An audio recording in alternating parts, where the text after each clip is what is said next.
everyone, this is Chrissy at Finding Faith in Fiction, and in this video I'm going to be going through my end of month March wrap-up.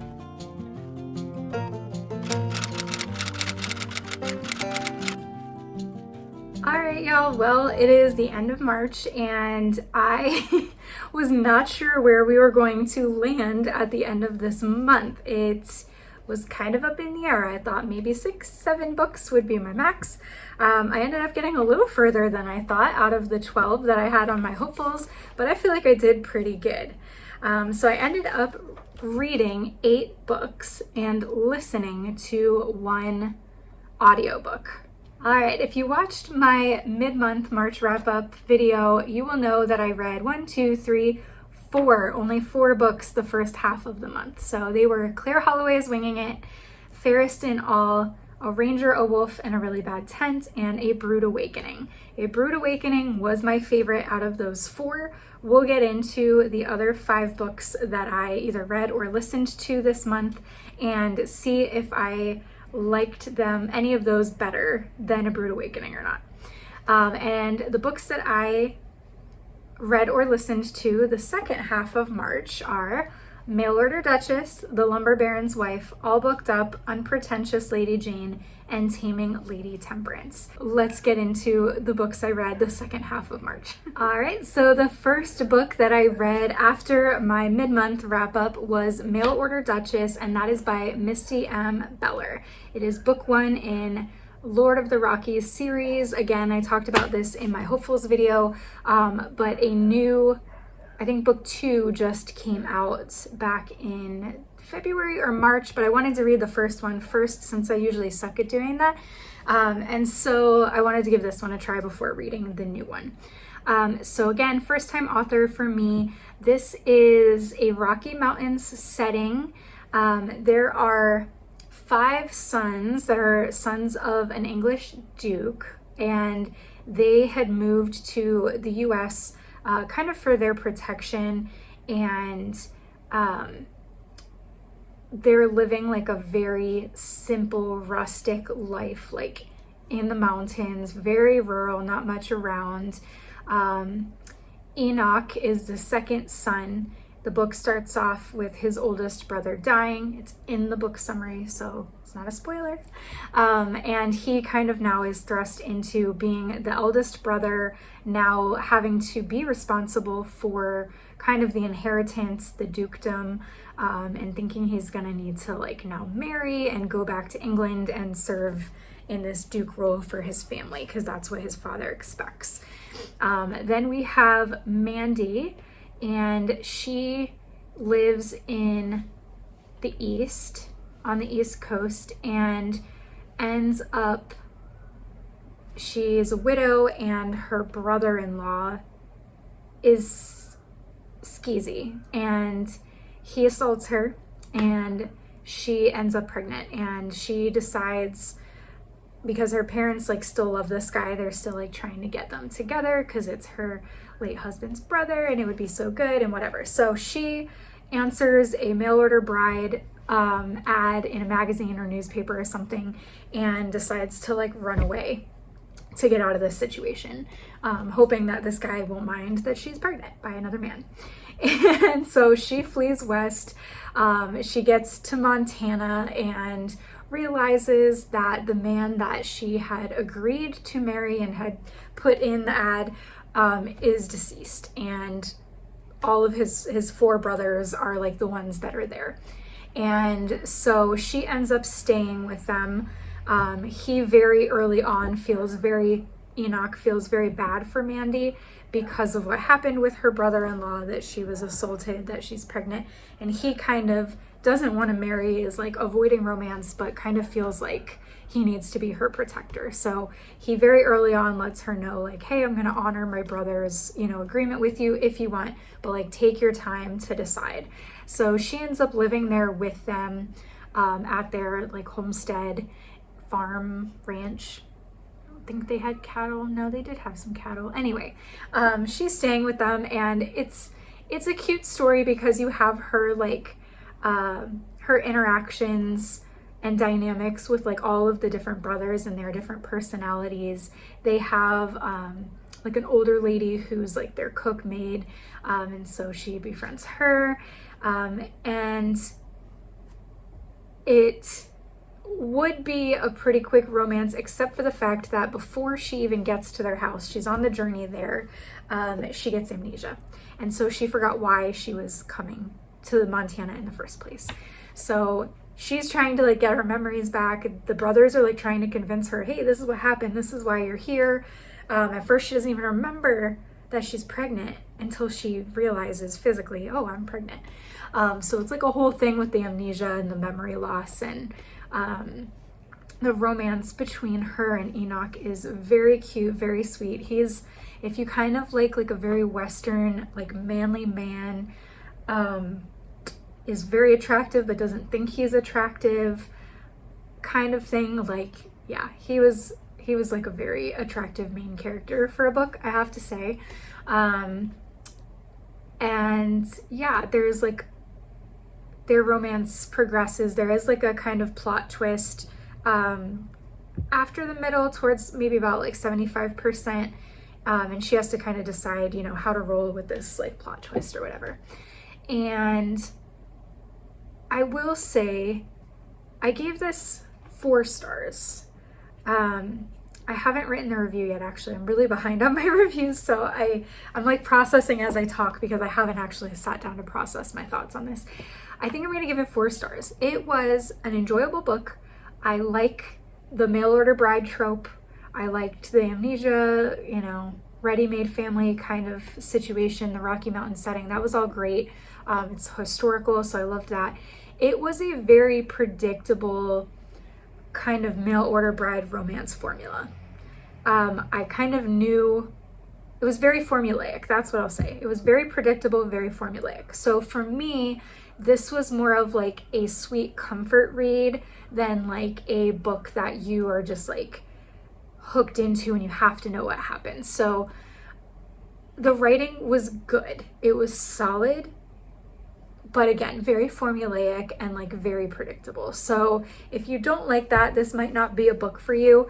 This is like a series that I think I will like to continue reading as, again, like that like sweet comfort read where you know what to expect. You kind of know that what the outcome is going to be, and you're not like worried or like anxious over the outcome, if that makes sense.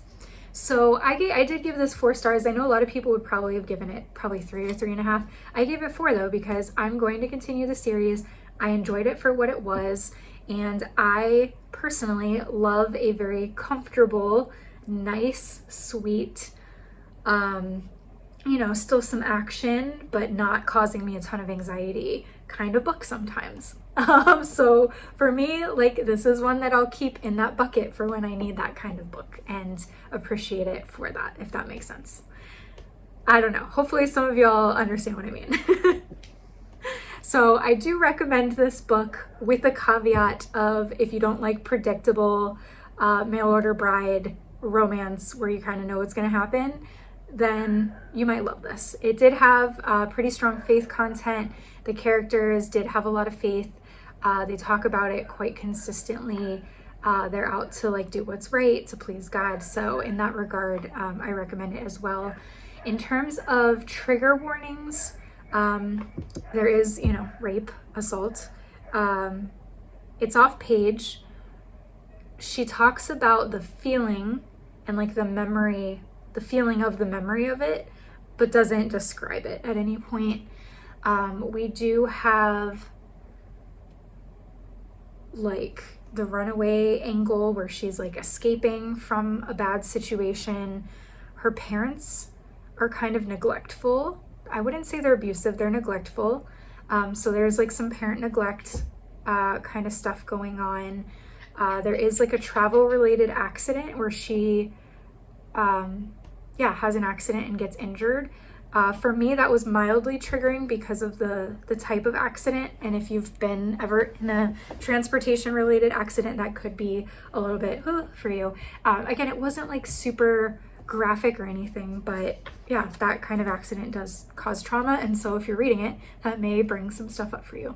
And then lastly, there is a different separate like attempted kidnapping kind of situation that gets hairy.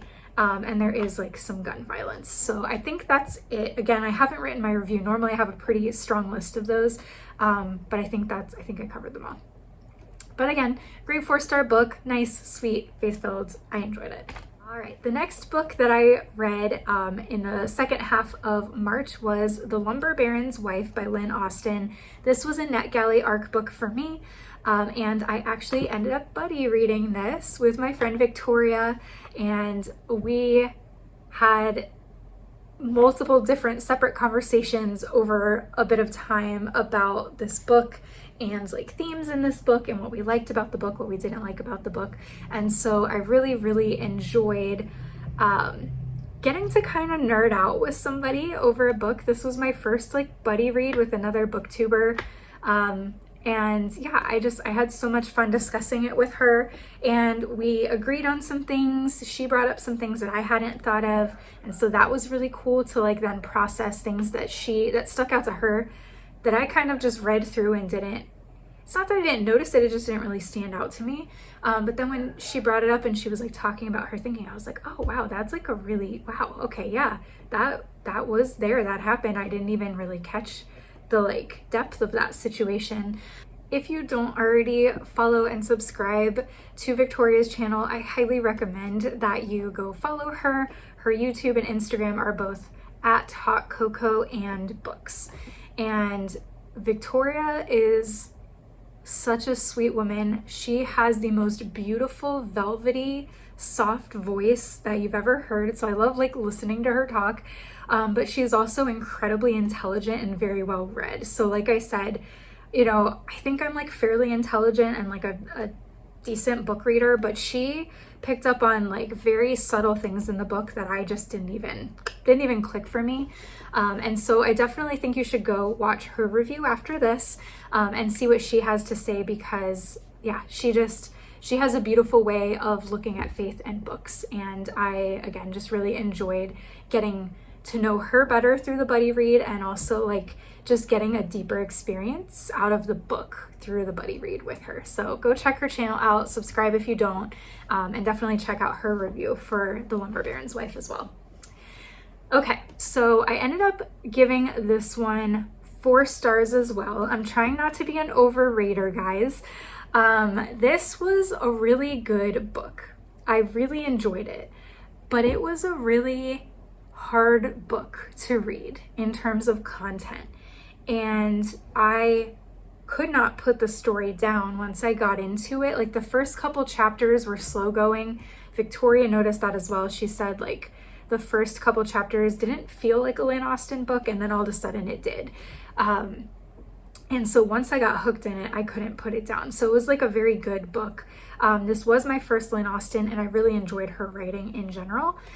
This book was just very heavy in terms of content, so there's a lot to get in here. So this will probably be my longest review in this video, just because of the depth here. So you start off the book, and right off the bat, it's like, bam, you learn something crazy. One of the main characters just drops this bomb on you, and you're like, okay, that's a thing that just happened like a page into the book.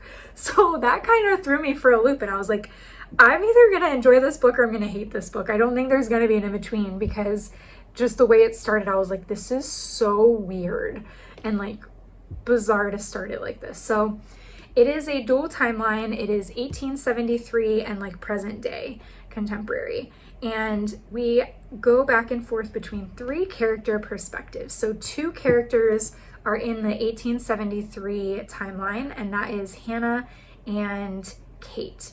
And then we have Ashley in the current day timeline. And so there are events that pull them, all 3 of their stories together. And so you're going back and forth a lot. but it was done really well, and it was really cool how you learn more, like more layers of the story were kind of unearthed as you went back and forth between the two different perspectives, between times, but then also characters. So if you have a hard time tracking more than two characters, that is a thing in this story, but I felt like it was pretty easy to like follow whose part of the story it was. So we start the book in the 1873, kind of like a prologue type situation, and again, learn something about Kate right off the bat, and you're like, okay, this character is something else. And Hannah is kind of like describing this woman, Kate, that she meets, and just how odd her interactions were with her. And then we find out that Kate ended up going missing. Sorry, I'm having like some clothing hair issues here. We find out that Kate goes missing. And so she's like kind of foreshadowing that, and then we end up going backwards and like then going through the story. So that was really interesting, kind of the like preview of what's going to happen, and then we end up fast forwarding and going more chronologically through the story. Some things that I enjoyed about the story: it takes place in a Michigan lumber town. So one of Kate's husband is like an older, much older than her, lumber baron, super rich, and the town that they all live in is like this lumber town from the late 1870s. So we have like some cool historical home details about the homes that were built as the lumber town kind of boomed. And so that was cool, getting to see like the style and the architecture from that. Again, I liked that it was dual timeline, triple POV. That was unique. There, like I said, there were a lot of gritty, hard moments in the book. They were written really well, but it is like, it's a bit heavier of a read, which I kind of knew going into it that it might be. It just felt like that to me. There was a lot of strong faith content, mostly centered around like God's timing. And it was very subtle faith. Like Victoria and I talked about this. Like it wasn't like in your faith with the characters like preaching so much. There was a little bit of that, but it was more just like how God showed up and like provided for people and like brought things and people together like at the perfect time. So that was like a really strong theme that I enjoyed. And then yeah, there's just a very colorful character. Kate is just a very unique woman and character, and there are parts of the book where you can't tell if you like her or dislike her because she's just so different. But I was also kind of drawn to her because I'm a bit of an odd duck who has a hard time fitting in, and she just kind of like defied what like a woman of that time should kind of be like. And part of it's personality, part of it's trauma with her, but she just had a really hard time like with female friendships, and I can relate to that because that's been like an ongoing struggle for me throughout my life. So I did relate to her in that way and did enjoy her arc with that. All right, content warnings. There are a lot here and they're heavy. So if any one of these things is like a no-go for you in a book, they are there, but they are also like really, really there. So there is spousal abuse throughout the whole book. Very heavy thread of that. There is physical spousal abuse, there is emotional abuse, and I would even say like some gaslighting and manipulation. So there's one husband in the book who straight out is abusive. There's another with a different character that isn't in your face abusive, but like, again, and this is like so real life and so like bothersome to me because I've experienced this, is like the low key, like it hides well and people around you don't really notice, but it's like there's definitely like emotional abuse happening. That was there with this other character. There is a missing person. There is abduction. There is a heavy thread of abortion and child loss. There is a male character who is insisting that the female character have an abortion, and it's very like, he just keeps saying it and saying it and saying it, and you're like, bro, And he's talking about like women having, like, it's a woman's choice, it's okay, we're not ready, you can just have an abortion, it's fine. But he keeps like drilling it. And so you're kind of like, dude, you're saying woman's choice, but then you're literally telling her that she has to have an abortion. And you will want to punch this guy. Oh, I hated him so bad. He gets mildly redeemed, kind of, but I did not like his character. So there is adoption in the story. It's kind of accidental adoption. There is also child loss in terms of children passing away. So there's like abortion child loss, and then there's like the children died prematurely. There's adoption, there's fire devastation, and there is just a lot of grief all around and a lot of trauma all around. There's also, and I forgot to put this in my review, so I need to add this, there is also a storyline of prostitution. Off page, but it's talked about, and one of the characters, like, kind of, she was never in it, but she was like involved in it in a way. Okay, so that's that's the content warnings, and they are very strong. Okay, so again, if any of those things could be very triggering or upsetting to you, then you might want to skip this, because those things were there. They were very present. They were a very consistent theme throughout the whole book. So yeah, we'll say that. Who this book is good for, I would say somebody who likes a historical fiction that has a lot of grit to it and is not just like there's romance in the story, but it really isn't.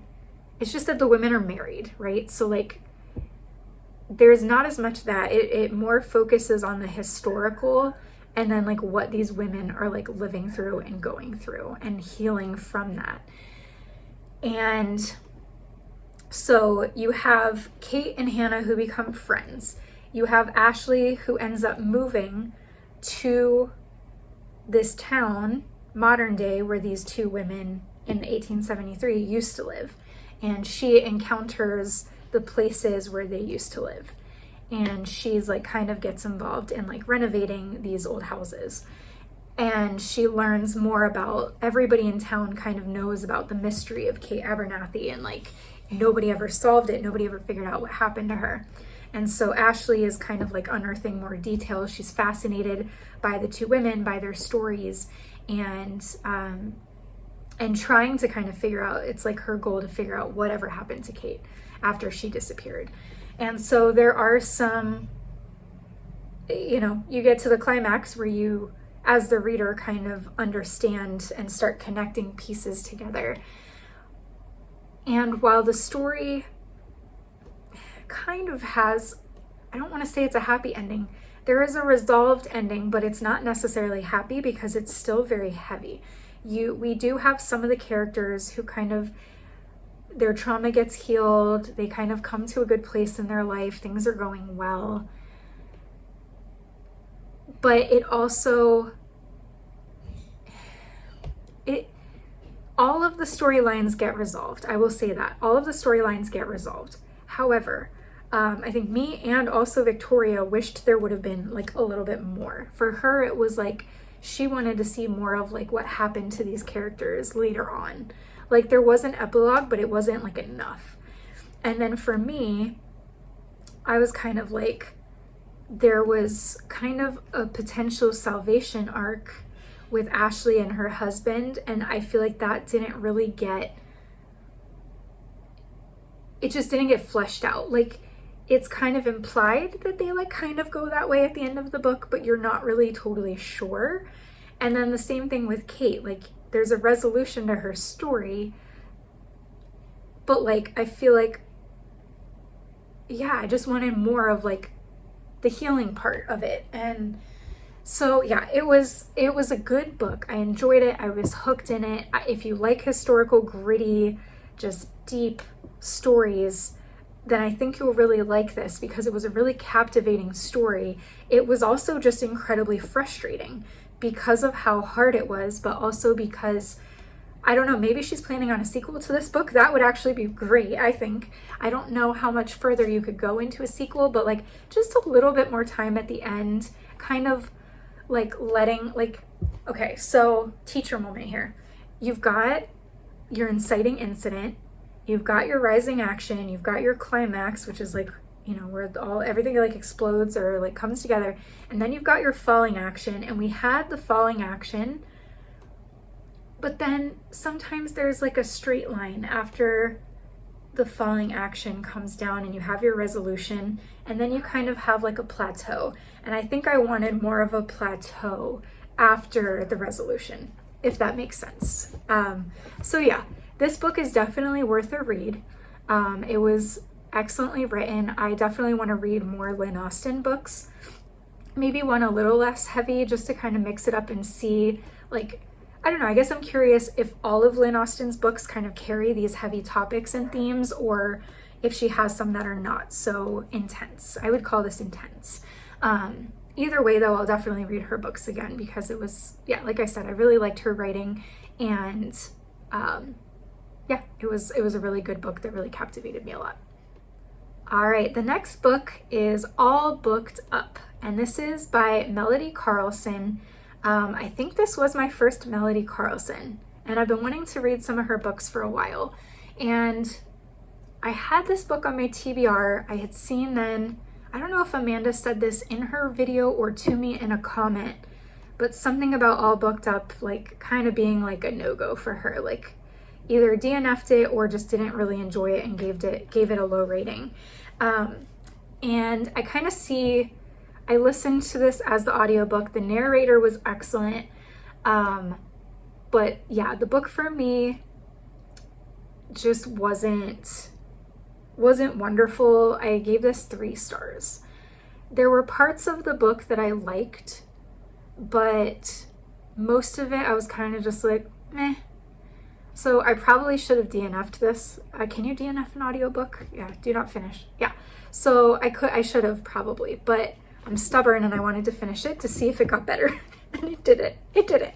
So it's a group of like older ladies, and this empty nester decides to open her house up to like rent out the rooms to other more mature women who are also kind of in a situation where like they can't afford to live by themselves, but that's like there's not a lot of choices in town. And Riva, who's the main character, has this massive library with just like tons and tons of books, to the point where she literally does not want to sell her house and move because she will have no space for her books, and she doesn't want to get rid of her books. So I'm thinking, oh, I'm gonna love this. It sounds so bookish, right? All booked up. So she like finally decides to like get all these housemates. She starts renting the rooms out, and you're thinking like, oh, this is gonna be fun. It's like all these sweet, like retired, mature women who are coming together. They're all gonna be like bookish together and garden together and cook together and have book club together. And it was not that. It was a bunch of catty high school girl drama with old ladies. And if you're this age group, I'm sorry for calling you old, but like, I'm almost 40, definitely not anywhere close to being an empty nester or retired, that's for sure. So I think first of all is the characters felt a bit too mature for me, just because I don't really relate to that stage of life. I think I could still enjoy a story with mature characters, but the level of drama between these women who should know better, who have lived a life and should have wisdom, was shocking. And if it was just like a little bit here and there throughout the book, I think it would have been okay if the point focused on like sisterhood and like learning how to come together through differences. I could have enjoyed it more, but it was like these single older women who were like all about like man drama and like fighting over this one lady's brother and like this hot man.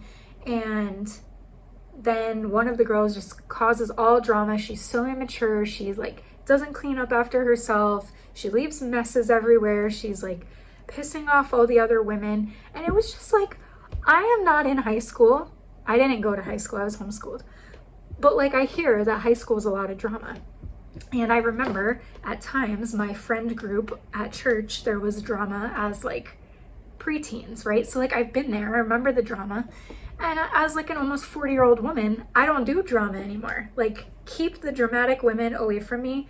I think I had a lot of male friends growing up because I hated the girl drama. So this did not appeal to me in that sense. I was like, this is just a bunch of lame girl drama. And while the women end up coming together at the end of the book and the obnoxious drama causing woman kind of has her redemption arc and like improves and they end up being all friends together at the end, it was just like so much focused on that I was so frustrated and annoyed. So this really should have been a DNF for me, but again, I like to finish what I start in case there's like redeeming qualities that come out of the book.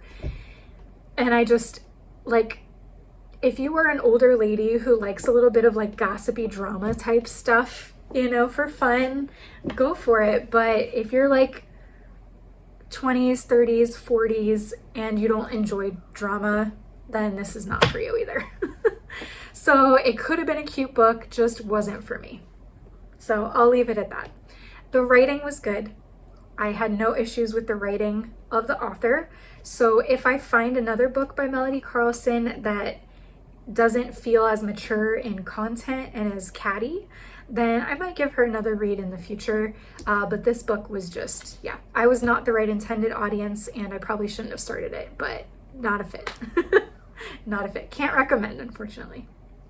All right, the next book that I read is Unpretentious Lady Jane. This book is by Lisa M. Prysock or Prysock, not sure. Somebody let me know if you know how to pronounce it, but I do not. And this one is kind of like the Gilded Age Regency combined setting. So we've got Regency London meets Gilded Age New York Newport kind of vibes. So y'all know I love a Regency. I enjoy a Gilded Age. Back in January, I read a ton of Gilded Age stuff. Love it, love it, love it. So I was really excited to read this book. It had been on my list. It was a new release for the end of February, so I knew I was going to read it in March. And this was also a new to me author, so I wasn't sure if I would like her writing, if I would or wouldn't. And I ended up getting a free copy of this through like, I don't even know where I saw it. It was like, you know, click here to register for the newsletter and get the free copy. And I was like, this is a brand new release. How is it being offered for free? It was so crazy. But I was like, okay, if it's free, I'm gonna read it because I was already excited about it. And yeah, I have not decided what I'm going to rate this one yet. I finished it like 4 days ago, and I think it's gonna be between 4 and 4.5 stars for me. I really liked the characters. I really liked the storyline. Lady Jane is an aristocrat from England, and she gets sent to America kind of like as a timeout, like a young adult timeout for her bad behavior. Her what's it called? Fiance. Her fiance breaks up with her because of her behavior. They end up getting back together, but then she breaks up with him to kind of spite him for breaking up with her. Like, no, I'm going to be the one to break up with you. So that was kind of funny. And it's not that she tries to act badly. It's like she is like a Murphy's Law kind of character. And I so related to this because like I am her and she is me. Like, I just have these ridiculous things happen to me that don't happen to other people, that shouldn't happen, but they do. Like, if it can happen, it kind of does. And my family keeps telling me, Chrissy, you need to stop saying that, like power in the tongue kind of thing. But like, it's also like an inside joke because like there's been a couple times where my family is like, okay, yeah, that was like, how did that happen? That was crazy. So it's just like she ends up in these crazy, bizarre, wild situations that are like so anti like proper lady in society kind of moments, but they're so funny. And honestly, her little dog is kind of, I think, her problem. Like, just get rid of the little yappy dog. I don't like little yappy dogs. I'm sorry to all the dog lovers out there. I do not like small, like cute yippy dogs. And so I did not like her dog in the story. I'm like, get rid of the dog, get a cat, problem solved. You'll have a great future. Cat lady, unashamed cat lady here. So she goes to America to stay with her aunt and her cousins. She ends up like falling in love with her aunt and her cousins.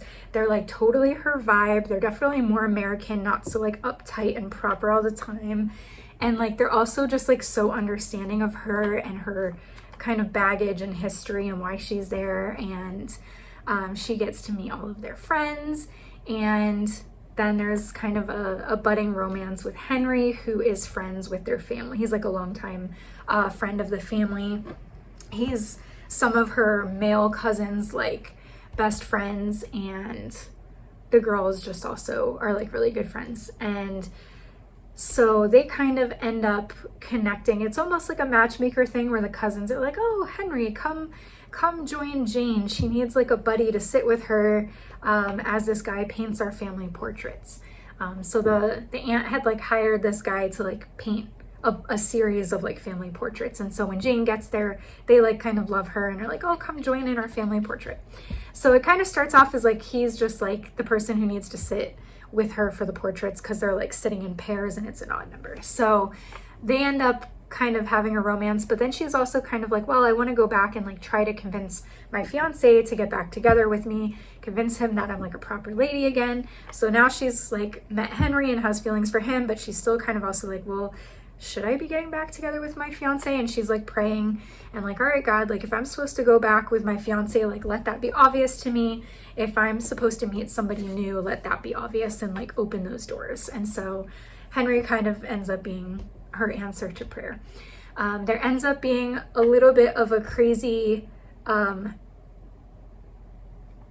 person in the story who's kind of causing mischief with her and everything, and kind of, he's not trying to like hurt her, but he's kind of like stalker territory. And so there's like a whole unfolding of events with him, and like Henry's trying to keep her safe from this guy and all of these things. So it was a really fun story. Like I said, I think it was just fun. Like it had like light to medium faith content. I enjoyed reading it. It was funny. I feel like there were a couple things that I was like, I don't know about that. It was just a little off. But at the same time, it was just like such an enjoyable story to read that it didn't like bother me. And I wish I would have jotted down some notes. Hopefully they'll come to me. But yeah, we'll see. I'll fall somewhere between 4 and 4.5 stars for that one, because I loved the time period, loved the Regency, loved the humor, loved the characters. It was just like a couple of little things I was like, that's not really like era appropriate. And I think the author even addressed that at the end of the book, where she said like, okay, I know this wasn't actually a thing till like the early 1900s, but I just put it in there. So there were a couple discrepancies there with the historical thing, but again, it wasn't like a big deal. It was just like a tiny detail. And then like the stalker guy who gives her a hard time, he just is a very unenjoyable creep. And so you're just kind of frustrated with him most of the book and being like, oh, this guy just needs to leave and go away. So yeah, but overall, like I enjoyed the story. I don't think either of those things took a lot away. So I think I'm leaning more towards a 4.5 than a 4.0, but maybe it would be like a 4.3. All right, and lastly, the book that I ended up getting to this month is Taming Lady Temperance by Karen Whitemeyer. You guys know that she has historically been a favorite of mine, but that I struggled with one of her books back in February with it just being a little bit more murdery than I like. But because I love her writing so much, I was like, I need to read her new one. So Taming Lady Temperance was a newer release, and this one came out at the end of February.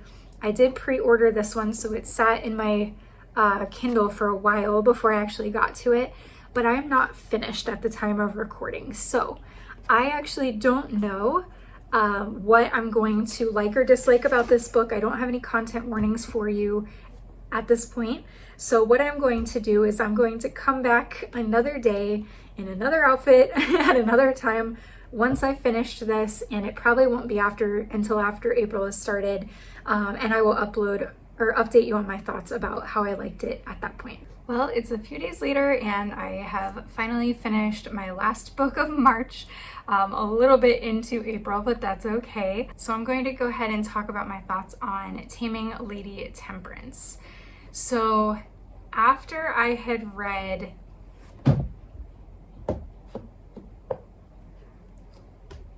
So after I had read If the Boot Fits by Karen Whitemeyer, or is it Whittemire? I don't know, I've heard it pronounced both ways now and I'm not sure. I feel weird. After reading that book, I was like a little bit nervous to read her new one because that one was kind of like off for me from like, it wasn't as good to me as some of the other books I've read by her. So I was nervous to read Taming Lady Temperance. But I'm actually so glad that I did. This book was like everything that I love about her writing. So this very much felt like classic Karen W. Yeah, it was such a good example of her writing. The typical like Texas historical setting. There's still like some whodunit kind of mysteries kind of woven throughout, but it wasn't, yeah, it was just so much better. So this one is about Noreen, and she is a spinster, and I'm thinking like this is gonna be like a 40-year-old, 50-year-old woman. No, she's like 27 or 28 in the book, so she's like a young spinster, but I guess at that time that would have been considered like practically an old maid, so that's fine. And she's all about temperance, as you can tell by the title, and she wants to make the town dry because, as we later find out, she has a past with kind of like the effects of men getting drunk. And so she is like out to get the local salon or saloon closed and shut down. She's like going up to the people there who are drinking, like trying to get them to leave, and the town kind of considers her a complete nuisance. And so does the sheriff, well, he's not the sheriff yet, sorry, he's a deputy. Deputy James also finds her quite the nuisance because he's constantly having to like get her to leave because she's like harassing people. So Noreen ends up getting invited to a secret meeting, and it is for the Secret Society of Spinsters, hence the series name on the book. This is going to be a series, and it's going to have the different spinsters from the Secret Society in it. I'm guessing there's going to be 3 books based on the main 3 characters, but I guess they could do more of them. You just don't really hear a lot about the rest of them. You really only hear about these 3 in this book. So we'll see how that goes and what that ends up being. But yeah, this group of spinsters in town forms like a secret society. They have these little cute handkerchiefs with little matching embroidery that they all carry around as like their secret token of the sisterhood, which I thought that was so cute. Like after Sisterhood of the Traveling Pants, I always wanted to be in a sisterhood. So if anybody else does, let me know. Like, let's make one, because I don't know, that just sounds so appealing to me. But anyway, Noreen is plotting how to get what she wants, like temperance, fully dry town, the saloon closed. That is what she wants. And so she comes up with this very misguided plan of getting the deputy involved. So she starts kind of like trying to buddy up to him and offers to like start cooking him meals 2 days a week. And she's not doing it out of true friendship or care or compassion. She is trying to get him on her side to help her close down the bar, right? So anyway, that develops, the sisterhood develops, and we end up with all of this drama surrounding temperance, the bar. There's different side characters from the society, her mom, her stepdad, the sheriff, some of the other townspeople. Like they're all kind of part of the story here and there. And she ends up organizing a temperance march in the town, and the bar owner is not happy about it, and then a fire happens. And I won't say a lot about this, but basically everyone is out to blame her. And so we end up with this whole drama of like the deputy is trying to prove that she's innocent, because of course he's developed feelings for her even though he considered her a nuisance, and now he's out to like save her reputation. So there's more that happens, but I can't get into it because that would be definite spoiler territory. I gave this one 4.5 stars. I don't know, this might end up going up to 5. I don't know, it wasn't like an all-time favorite, but I could definitely see myself rereading this one. I'll leave it at 4.5 for now. I definitely will be reading the other books in the series. I have a feeling that it's gonna be Noreen's two like best friends that end up being featured in the next two books. I think it's gonna be Martha and Jane. That's my guess. I don't know. Maybe that information's out there. If it is, I haven't seen it, but that's my guess. So things I enjoyed about this book. I liked that Noreen is a very passionate, independent female. And I like that she has a passion and she acts on it. So she's not like, it's not just words, like she actually acts on what her convictions are, and I appreciate that. The romance as it unfolds was very sweet. It was kind of like, I don't know if this is an official trope, but I'm gonna call it, I guess you could call it friends to lovers, but they weren't even really friends at the beginning. So I'm gonna say like against their best intentions trope. So they were trying not to fall for each other. Neither of them wanted to be in a relationship, especially not with each other. So we'll call it that. I liked the Western like saloon town setting. It felt like a little bit like old Wild West. Not quite that, not that rowdy, but it had some vibes of that, which was fun. I liked the prohibition, temperance themes. I thought that was cool. And it did have like a good message about how, you know, like drunkenness and excessive drinking can tear apart families and cause all kinds of problems, even just like in a town, not even in single family units, but in town. I think I mentioned this already, but it had a really great cast of supporting characters. Like there were just so many good characters in this book. And again, I feel like that's kind of like part of a typical Karen Whitmire book that I have enjoyed in the past, is that all the characters are good. Even if you hate them because they're like the villain or the antagonist, they're written so well that they're just like, it's just this great bunch of characters. So yeah, I said in my review, both lovable and unlovable. The handkerchiefs, I loved the handkerchiefs. Yeah, somebody join a secret society with me and we will embroider handkerchiefs. I'm not kidding. In the comments, if you want to be in my sisterhood, let me know. Let's make one. This is the second time I've said it, and you guys know repetition means somebody's serious about it. And then the spinster sisterhood was really cute as well. I thought that was a fun idea, and I liked that it had spinsters from like all different stages of life, like younger, older. I think Noreen was a bit wild compared to some of the other spinsters, but I like how they kind of like, they had their mixed feelings about her, but they did kind of like gather around her and support her through the tough times, which I thought was really sweet. I will say one thing about the sisterhood that I wish had happened. I wish that would have been featured a little bit more in the story. It was definitely more romance focused than it was on like the friendship sisterhood aspect. And I mean, Deputy James is a really good male main character, so I get it. He's described as a very attractive, very kind, just strong masculine guy. So yeah, I can't blame her. But I wish that there had been more about the sisterhood incorporated in the story. I'm trying to think. I feel like there was something else about that. Yeah, so at the end of the book, something happens to Noreen, and we see her two best friends' reactions to it, Jane and Martha, but we don't really see how the rest of the sisterhood reacted. And like things ended on good terms, but I kind of wanted to know, like, what did the other ladies think about this? What was their reaction?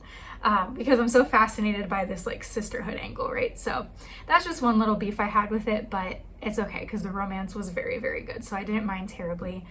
I would say the story had medium to strong faith content, a lot of scripture quoted, characters often praying either on their own or to get like standing there praying together for each other, which I liked. We don't often see, like a lot of times in Christian fiction, the characters like kind of like praying to God in their head, but you don't often see like the characters stop what they're doing and pray for each other, and I liked that. That was really cool. And then yeah, there was a lot of themes and like spiritual content related to forgiveness and praying for your enemy. And that was really nice. And Noreen definitely had a lot of character development, not only in Faith, but just like as a person and how she related to other people in the town. So I liked that we really saw her faith deepen and strengthen, even while she was kind of battling just her human emotions and traumas from her past, but she ends up overcoming them. So I thought that was really nicely done as well. So yeah, this was a very solid 4.5, almost 5-star book for me. And like I said, I'm really excited for the rest of the series. I believe I did see that book 2 comes out at the beginning of 2027. So it's gonna be a long wait, but I don't mind, because if an author is taking their time to write a book, I just feel like the quality might be better. I feel like a lot of authors right now are like, just book. And eventually, it may not have happened yet for all of them, but we're gonna start losing quality. So I don't mind waiting for another book in the series, because one, it gives me something to look forward to for long term, not like, oh, it's coming out in 2 months. It lets me space them out and like really process and think about them and get excited for them. So that's my little soapbox about that. So yeah, I really liked this book. This is definitely one by her that I recommend. If you are just dipping your toes into the waters of Karen Whitemeyer writing, this would be a great one to start with. It's a new release. There's lots of buzz about it, but it was genuinely just a really great book and I really loved it. All right, popping back in here at the end, because I realized I forgot in my previous filming to talk about my actual wrap up with like all of the data. So out of the 12 books that I had on my March hopefuls, I ended up reading 1, 2, 3, 4, 5, 6, 7, 8.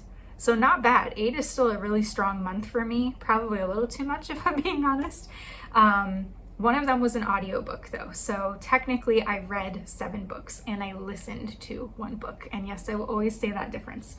Out of the genres, there was 1, 2, 3, 4 contemporary romance or rom-com. And 1, 2, 3, 4 historical fiction. One of those historical fiction was like Regency Gilded Age, so if you count Regency kind of as separate, then that might be a separate one, but technically it's part of historical too. And then out of the authors that I read, 5 out of the 8 were new to me authors. So Angela Ruth Strong, Lynn Austen, Misty M. Beller, Lisa M. Prysock. I hate ruining people's names. And then Melody Carlson. So those were 5 new to me authors. I had previously read books already from Pepper Basham, Cassandra Joel, and obviously Karen Whitemeyer as well. So quite a few new to me authors, which is very exciting. And yeah, I really enjoyed some of them. I don't know that any of them were like new favorite authors, but there are definitely some authors that I would like to read again and read more of their series. So Angela Ruth Strong, I will definitely read more of her writing. Lynn Austen, I would like to try out some of her other books. I talked about this in my review, but Misty M. Beller was just like a very nice comfort read. So I will definitely read her other mail order books. And Melody Carlson, I'm not sure, because I think it might have just been this audiobook whatever. The story was not the best fit for me, but maybe I would like some of her other writing. So maybe, we'll see. And then my top reads, let's see, I'm gonna pick 3, my top 3, and then I'll see if I can narrow it down to 1. That's really hard. My top 3 were Taming Lady Temperance, A Brood Awakening. Oh, this is hard. Ugh. I'm between Claire Holloway and Lady Jane. That was a tough... I don't know. I'm gonna go with Claire Holloway. So Brood Awakening, Taming Lady Temperance, and Claire Holloway is winging it. Those are my top 3. And I had Brood Awakening as my number 1. I thought it was going to be my number 1 this month, but I actually oh, I don't know, it might have to be a tie between that and Taming Lady Temperance. It's easy for me to like go with the book that I most recently read because it's still very fresh, but I think those two were probably tied as my two favorites because when I finished that book earlier in the month, I was absolutely obsessed with it. So I'm gonna go with that. So it's gonna be a tie between A Brood Awakening and Taming Lady Temperance for my top ones. And a new thing that I started, let's see. I found this on Etsy and it's like a book of the year bracket, kind of like sports teams. And I'm not a sports person, so this is not something I would typically use in my life. But I did go ahead and start filling in my top books for January, February. I'll have to plug them in for March, and then narrowing that down to one and seeing which one ends up being my favorite of the year. That's going to be so hard because what do you do for March if I have two that are tied? I'm going to have to decide between those two. And I don't know if it's going to be A Brood Awakening or if it's going to be Taming Lady Temperance. So TBD. I'll let you know what I end up putting on here later on because I still don't know between January and February favorite. I don't know which one I'm going to pick there either. So this may be a fail because if people ask me, what's your favorite book? I'll give you a list of 10 because I literally have such a hard time deciding. I'm so indecisive. So we'll see what happens with that. It'll be a fun experiment to see how it goes. All right, guys. Well, that's it for my end of March wrap-up video. Thank you so much for watching, and I'll see you in the next video. Bye.